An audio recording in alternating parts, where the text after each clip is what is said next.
Good morning, मैं Rahul Yadav Rahul Educare में आपका स्वागत करता हूं। दोस्तों, हम लोग एक्टिव पैसिव पढ़ रहे थे इंग्लिश में, और वहां पे क्या था कि हमने एक्टिव पैसिव के लगभग सारे रूल्स को कवर कर लिया था। आज हम लोग उस पर कुछ रिवीजन करने जा रहे हैं। रिवीजन इन द सेंस उस पर कुछ प्रैक्टिस करने जा रहे हैं, क्योंकि कुछ बच्चों का ऐसा मैसेज था कि सर थोड़े और एग्जाम्पल्स करवा दीजिए, ठीक ना। तो इसलिए हम लोग सारे को एक तरीके से मिसलेनियस की तरह सारे को एग्जाम्पल्स को एक साथ, क्योंकि देखिए रूल पढ़ाते समय आपको भी पता है कि यही काम होगा, तो इसलिए आप एक्टिव से पैसिव वहाँ पे आसानी से बना सकते हैं। लेकिन यहाँ पे आपके पास क्या होने वाला है कि ये आपको खुद से डिसाइड करना होगा कि ये किस तरीके के रूल पे सही बैठने वाला है, ठीक है।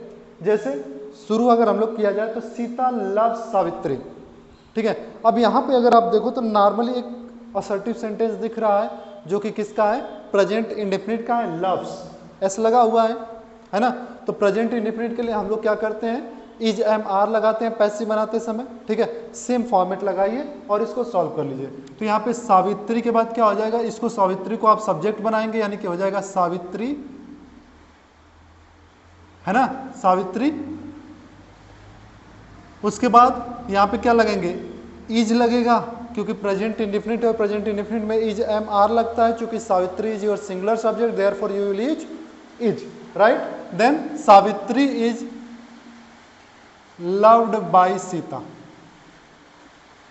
Savitri is loved by Sita, बात समझ में आया। उसके बाद अगर मान लीजिए यहीं पे ये सेंटेंस रहता एवरीवन loves सावित्री, अगर ऐसा सेंटेंस रहता एवरीवन loves सावित्री, तो यहां पे क्या हो जाता, यहां पे होता आपका सावित्री इज लव्ड, बस इतना होता। बाई नहीं लगाते, क्योंकि मैंने बताया था someone, anyone, somebody, anybody, everyone, some, जितने भी आपको मिलेंगे इस तरीके के सेंटेंसेस वो सारे के सारे आपके क्या हो जाएंगे, उनको हम लोग बाई नहीं लगाते। जैसे पीपल हुआ या फिर कोई प्लरल प्रोनाउन भी होता है तो वहां पे भी हम नहीं लगाते हैं, ठीक ना। तो इसलिए यहाँ पे क्या हो जाएगा, सावित्री इज लव्ड। अगर नेक्स्ट वाले पे हम लोग देखा जाए, the mason is building the wall, present continuous है ना। इसमें हम लोग क्या लगाते हैं, helping verb, is being, are being या फिर एम बीइंग। तो यहाँ पे अगर हम लोग ऑब्जेक्ट को ले जाएंगे तो द वॉल आपका ऑब्जेक्ट है, ये जाएगा तो क्या बन जाएगा, this is your active. Now let's come to passive, the wall, और द वॉल के साथ क्या लगेगा, इज, उसके बाद हमें लगाना पड़ेगा being, the wall is being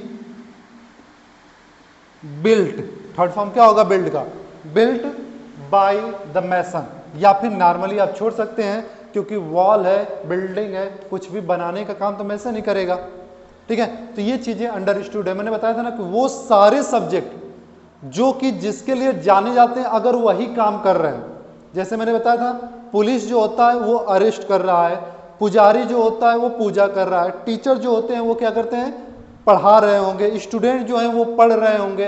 तो ऐसे जब भी आपको सब्जेक्ट मिलेगा जो कि जिसके लिए जाना जाता है अगर वही काम कर रहा है तो बाई हम लोग नहीं लगाते हैं, बाई जो होता है उसको ओमिट कर दिया जाता है, ठीक है। तो यहाँ पे मैसन जो होता है वो बिल्डिंग बनाने का काम कर रहा है, यानी यहाँ पे आप बाई नहीं लगाएंगे, the wall is being built, बस इतना लिखेंगे, बात समझ में आया। अगर कहेंगे सर बाई लगा दिए तो ठीक है, कोई बहुत बड़ी गलती आप नहीं कर दोगे, ठीक है, जिसके लिए आपको जेल जाना पड़ जाए, बात समझ में आ रहा है। बट आपको चूंकि हम लोग जो तैयारी कर रहे हैं वो पूरा अपने कंपटीशन लेवल की तैयारी कर रहे हैं, और कंपटीशन लेवल में एमसीक्यू आता है बच्चा, और एमसीक्यू जब आएगा तो आपको इस बात को ध्यान रखना होगा कि जो एमसीक्यू हमारा आएगा फ्यूचर में हमारे, ठीक है, वो एमसीक्यू कैसा दिया है, उसने बाई दिया है कि नहीं दिया है, ये डिसाइड होगा कि आप किस ऑप्शन को मारेंगे। यानी कि आपको दोनों ऑप्शन पता होने चाहिए, ऑप्शन कौन सा आ जाएगा ये आपको जानना जरूरी है, ठीक है। तो यहाँ पे क्या होगा, the wall is being built, ठीक है। अगर देखा जाए the peon open the gate, तो अगर इसको भी लिखेंगे एक्टिव और पैसिव तो इसका भी क्या हो जाएगा, द गेट, और ओपेंड का मतलब पास्ट इंडेफिनिट है, पास्ट इंडेफिनिट का मतलब वाज या वर लगेगा, तो the gate was opened, the gate was opened. यहां पे भी आप बाई नहीं लगाएंगे, जनरली पियन का काम ही होता है ये सारे काम करना, ठीक है। तो उसके लिए भी आप ओपन के बाद बाई नहीं लगाएंगे। लेकिन अगर यहाँ पे कोई और होता, the man open the gate, ठीक है, इस तरीके का होता, ठीक है, तो वहां पे आपको क्या हो जाएगा, फिर बाय लगाना कंपलसरी हो जाता। यहाँ पे कोई और बिल्डिंग बना रहा होता तो उसके लिए कंपलसरी हो जाता, ठीक है। तो इस चीज को ध्यान रखिएगा। हु डिड दिस, मैंने आपको बताया था कि हु वाले केस में हम लोग क्या करते हैं, बाय होम से शुरुआत करते हैं। कैसे करते हैं, बाय होम। तो यहां पे आप लिख देंगे बाय होम, ठीक है। उसके बाद डिड, डिड का मतलब ये वर्ब का सेकेंड फॉर्म, डू का सेकेंड फॉर्म डिड है, ठीक है। तो यहाँ पे क्या लगेगा आपको, यानी कि ये सेकेंड फॉर्म कब लगता है, जब आपका पास्ट इंडेफिनिट होता है। और पास्ट इंडेफिनिट में जब आप पैसे बनाएंगे तो क्या लगाते हैं, वाज या वर। तो by whom was this done, by whom was this done, ये लिख सकते हैं। या फिर इसके जगह पे आप ये भी लिख सकते हैं हु, ठीक है, वाज दिस डन बाय, ठीक है। हालांकि ये ट्रेंड पुराना हो चुका है, बट मान लीजिए क्योंकि एग्जामिनर जब आपको क्वेश्चन करता है तो वो ट्रेंड कभी नहीं पूछता जो सब लोग जानते हैं। थोड़ी सी चीज़ें लीक से हट के पूछी जाती हैं ताकि आपको आपके नॉलेज को दिखा जा सके, ठीक है। इस वजह से यहाँ पे क्या हो जाएगा, who was this done by, ये भी आपका हो सकता है, लेकिन आजकल ट्रेंड में यही चल रहा है। बस में उसके बाद देखा जाए, why did your brother write such a letter, ठीक है। तो यहाँ पे क्या करेंगे, हमने बताया था WH वर्ड वाले में जो WH वर्ड रहेगा सेम टू सेम आप लिखने वाले हैं। तो वाई को हमने वाई लिख दिया। उसके बाद डिड, फिर से पास्ट इंडेफिनिट, इसका कॉन्टिन्यू सॉरी पैसिव बनाएंगे तो वाज या वर लिखते हैं। मीन्स वाई के बाद आप क्या लिखेंगे यहाँ पे, वो डिपेंड करेगा कि हमारा ये क्या है। तो ये आपका क्या है, सच अ लेटर, मीन्स आपको यहाँ पे क्या लिखना होगा, वाज, फिर उसके बाद सच अ लेटर, ठीक है, सच अ लेटर। उसके बाद क्या करेंगे, वर्ब का थर्ड फॉर्म, राइट का third form, written by your brother. बात समझ में आया? People will soon forget it, people will soon forget it. तो इसका मतलब क्या हो जाएगा, फिर यहां से आप इट को लेके जाएंगे तो इट हो जाएगा, ठीक ना। उसके बाद विल का जब हम लोग पैसे बनाते तो क्या लगाते हैं, विल बी, तो it will be forgotten, forgotten soon, ठीक है। और यहाँ पे भी आप बाय द पीपल नहीं लगाएंगे, बाय पीपल का यूज नहीं करेंगे क्योंकि ये जनरल सेंस में है। और जब मैंने बताया था कि जब प्लरल सेंस में होगा तब भी हम लोग बाय का इस्तेमाल नहीं करते हैं, ठीक है। तो इसको आप लोग पहले स्क्रीनशॉट ले लीजिए, उसका नोट्स बना लीजिए, फिर हम कुछ और एग्जाम्पल्स देखते हैं, ठीक ना। आगे देखते हैं। देखिए पहले इसको देखने से पहले पूरी वीडियो को आप पहले वीडियो को पॉज कर लीजिए, ठीक है। उसके बाद सारे क्वेश्चंस आप नोट डाउन कर लीजिए, नोट डाउन करने के बाद उसको सॉल्व कर लीजिए। उसको सॉल्व करने के बाद फिर वीडियो आगे बढ़ाइए, जिसकी वजह से आपको ये समझ में आएगा कि आपने कितना सही किया और कितना नहीं किया, ठीक है। इससे आप अपने आप को चेक कर सकते हैं और फिर उसके बाद उसके अकॉर्डिंग आप अपनी आगे की तैयारी कर सकते हैं और आगे की प्लानिंग कर सकते हैं, ठीक है। तो यहाँ पे अगर हम लोग बात करें, the manager will give you a ticket, तो the manager will give you a ticket. तो यहाँ पे देखिए एक्चुअली है क्या, यहाँ पे दो ऑब्जेक्ट हैं, एक यू है और एक टिकट है, ठीक है। और आर्टिकल है, एडजेक्टिव की तरह यूज होता है, नाउन के साथ ही हमेशा रहेगा, ठीक है। तो मैंने आपको बताया था क्या कि आप दोनों में से किसी को भी सब्जेक्ट बना सकते हैं। देखिए नॉर्मली एक ऑब्जेक्ट होता है तो हमें कंफ्यूजन ही नहीं होता, कोई चॉइस ही नहीं होता, उसी को उठा के हमको ऑब्जेक्ट को सब्जेक्ट बनाना होता है। बट यहाँ पे दो ऑब्जेक्ट है, दो ऑब्जेक्ट है तो दोनों में से किसको लेके जाएंगे, तो अक्कड़ बक्कड़ करने की जरूरत नहीं है, दोनों को लेकर जाइए, क्योंकि एग्जाम में आपको किसी एक को ले जाके पूछ दिया जा सकता है, ठीक है, आपके ऑप्शन को। तो इस वजह से यहाँ पे ध्यान रखिएगा। तो इसको क्या करेंगे, पहले अगर हम लोग यू को लेके चलते हैं तो क्या हो जाएगा, यू और विल का क्या हो जाएगा, विल बी, गिव का third form, given a ticket bye the manager, bye the manager. बस में एक ये बन गया। अगर इसी का हम लोग दूसरा पैसिव देखें तो हम लोग और टिकट को लेके चले तो यहाँ पे क्या हो जाएगा, और ticket will be given to you, या फिर नॉर्मली यू भी कर सकते हैं, given to you by the manager. ये आपका पूरा सेंटेंस बन जाएगा, ठीक है। यानी कि आप यू को भी ले जाके सब्जेक्ट बना के सॉल्व कर सकते हैं और टिकट को भी ले जाके सब्जेक्ट बना के सॉल्व कर सकते हैं, दोनों। अब बात ये उठती है कि सर पहला वाला आसान पड़ रहा है, मैं उसी को करूंगा। बच्चा एक बात को आपको ध्यान रखना होगा, ठीक है, कि आपको क्या करना होगा, दोनों लेके चलिए, क्योंकि आने वाले जब फ्यूचर में आप कंपटीशन में बैठेंगे, ठीक ना, जिस कंपटीशन में आप बैठने की तैयारी कर रहे हैं, चाहे वो आपका एनडीए का एग्जाम हो, चाहे वो आपका air force, navy, SSC, CGL, TET, super TET, किसी का भी एग्जाम हो, वहां पे आपको ये इन दोनों में से कोई एक ही ऑप्शन देगा, ठीक है। अब जो बनाने वाले पेपर है उन्होंने क्या सोचा है, ये आपको कैसे पता चलेगा कि आप एक तरीका जानेंगे और हो जाएगा। आपको ऐसा नहीं है कि आप अभी क्लास 9th में, क्लास 10th में, तो ठीक है अभी मैं बना देता हूँ, जो मर्जी वो बना दो क्योंकि लिखना है, लेकिन आने वाले समय के लिए तो भी हमको देखना है, इसलिए आपको हमेशा तैयार रहना पड़ेगा। दोनों आपको सीखना जरूरी है, दोनों आपको आना चाहिए, ठीक ना। उसके बाद आप क्वेश्चंस को आराम से टैकल करेंगे कंपटीशन में, ठीक ना। आगे देखा जाए अगर पैसिव को, why did he defrauded you of your earning, तो यहां पे क्या हो जाएगा, यू आपके पास ऑब्जेक्ट है, ठीक है। मैंने बताया था, आप कहोगे सर योर अर्निंग भी हो सकता है, बट मैंने बताया था कि जहां पे प्रीपोजिशन होगा, प्रीपोजिशन के बाद आने वाला जो नाउन होता है वो इनडायरेक्ट ऑब्जेक्ट होता है, और इनडायरेक्ट नाउन हो या फिर प्रोनाउन हो सकता है, ठीक है। और वो जो इनडायरेक्ट होता है तो उसको आप क्या कर सकते हैं, इनडायरेक्ट को कभी भी सब्जेक्ट नहीं बनाइएगा, जब भी बनाइएगा तो आपको हमेशा क्या करना पड़ेगा, डायरेक्ट ऑब्जेक्ट को ही सब्जेक्ट बनाया जाता है, डायरेक्ट ऑब्जेक्ट ही वर्ब का ऑब्जेक्ट होता है, जबकि ये वाला जो होता है ये किसका ऑब्जेक्ट है, प्रीपोजिशन का ऑब्जेक्ट है, ये वर्ब का ऑब्जेक्ट नहीं है, और वर्ब का ऑब्जेक्ट नहीं होगा तो उसको सब्जेक्ट आप नहीं बनाएंगे। बात समझ में आए? तो यहाँ पे आप क्या करेंगे, यू को ले जाइए, और डिड है तो यहाँ पे क्या हो जाएगा, वर हो जाएगा, यू वर डिफ्रॉड।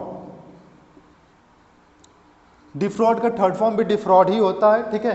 अगर हम लोग बात करें तो डिफ्रॉडेड कुछ लोग लिखते हैं, बट कई सारी किताबों में मैंने देखा है ये चीज़ें गलत है, ठीक है। डिफ्रॉड ही आता है, क्योंकि कंपटीशन में एक बार आया हुआ ये क्वेश्चन है आपका यूपीएससी सॉरी पीजीटी में, ठीक है। तो यहाँ पे आपको जो है वो क्वेश्चन को, फिर ऑप्शन को डिफ्रॉडेड को गलत मान लिया गया था, इसलिए आप डिफ्रॉड को ही लिखिएगा। तो यू वर डिफ्रॉड, फिर उसके बाद क्या हो जाएगा, of your earning, of your earning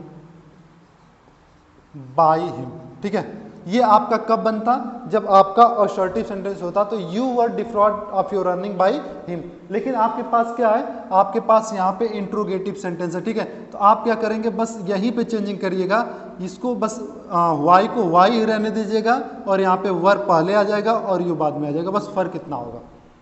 बस समझिए।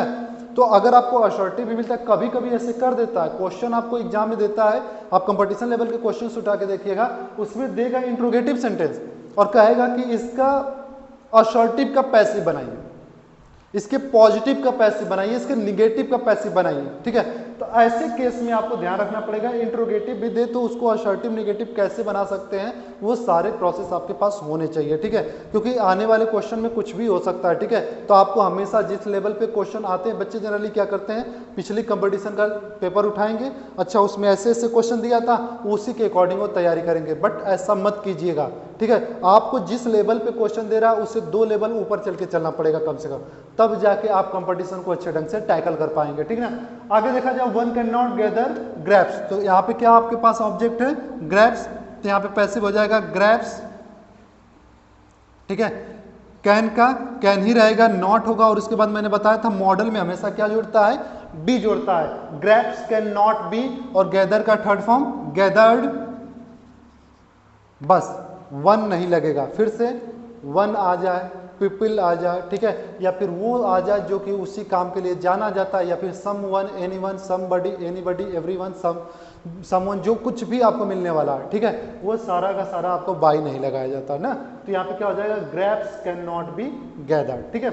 The teacher appointed him monitor, तो यहाँ पे भी देखिए 2 है, एक हिम है और एक मॉनिटर, दो ऑब्जेक्ट है, ठीक है। तो यहाँ पे क्या करेंगे, फिर वही बात, आप दोनों ऑब्जेक्ट में से किसी को भी इस्तेमाल कर सकते हैं। तो पैसिव क्या होगा, ही, ठीक है। अपॉइंटेड का मतलब पास्ट इंडेफिनिट है, तो यहाँ पे क्या हो जाएगा, was appointed, he was appointed monitor, he was appointed monitor bye the teacher, bye the teacher, ठीक है।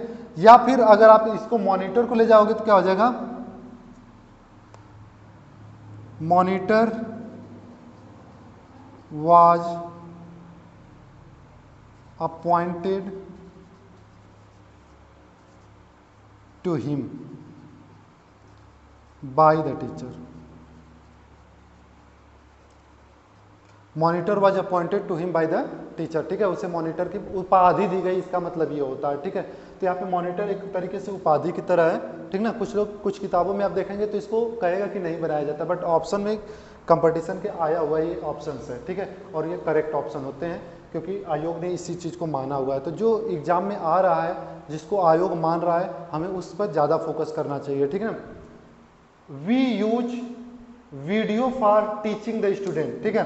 तो यहाँ पे क्या होगा, फॉर टीचिंग ये जो है, ठीक है, ये चीज जो है आपका फॉर के बाद टीचिंग या फिर द स्टूडेंट आप कहोगे सर यहाँ पे तीन तीन ऑब्जेक्ट है ना। वी यूज वीडियो भी ऑब्जेक्ट है क्योंकि वर्ब हमारा यूज हो गया, उसके बाद वीडियो, फॉर टीचिंग भी हमारा नाउन होता है जिरन, ठीक है, उसके बाद द स्टूडेंट भी हमारा ऑब्जेक्ट हो जाएगा यानी नाउन होता है। लेकिन मैंने अभी अभी आपको बताया क्या कि जब प्रीपोजिशन आएगा और उसके बाद आने वाला जो नाउन होता है वो उस वर्ब का ऑब्जेक्ट नहीं होकर किसका होता है, प्रीपोजिशन को होता है, means it is indirect object, और इनडायरेक्ट ऑब्जेक्ट को हम कभी भी सब्जेक्ट नहीं बनाएंगे, ठीक है। तो इसलिए यहाँ पे क्या बनेगा आपका, जब पैसिव बनेगा तो सिर्फ इस वीडियो को लेकर चलेंगे, क्या, video is used for teaching the student, for teaching the student, बस इतना हो जाएगा। वी को भी नहीं लगाएंगे क्योंकि प्लरल सब्जेक्ट है, मन करेगा तो आप लगा देंगे, गलत नहीं होने वाला है, ठीक है। Someone has picked my pocket, तो क्या हो जाएगा, यहाँ पे ऑब्जेक्ट आपके पास है my pocket, my pocket has been picked, my pocket has been picked, बस इतना ही लिखेंगे, समवन नहीं लिखेंगे क्योंकि अभी मैंने बताया इन्हें आप ऑब्जेक्ट नहीं बनाते हैं, बाई नहीं लगाते हैं, ठीक है, क्योंकि ये अंडरस्टूड होता है। बस समझ में आया। तो ये हमारे पास कुछ एग्जांपल्स थे, ठीक है। नेक्स्ट वीडियो हम लोग क्लास और फ्रेज के ऊपर बनाया जाएगा, ठीक है। तब तक के लिए इसकी प्रैक्टिस और कर सकते हैं तो करते रहिएगा, कुछ प्रॉब्लम आएगी तो व्हाट्सएप कर दीजिएगा, उसका सॉल्यूशन वहाँ पे मिल जाएगा, ठीक ना। तब तक के लिए थैंक यू वेरी मच।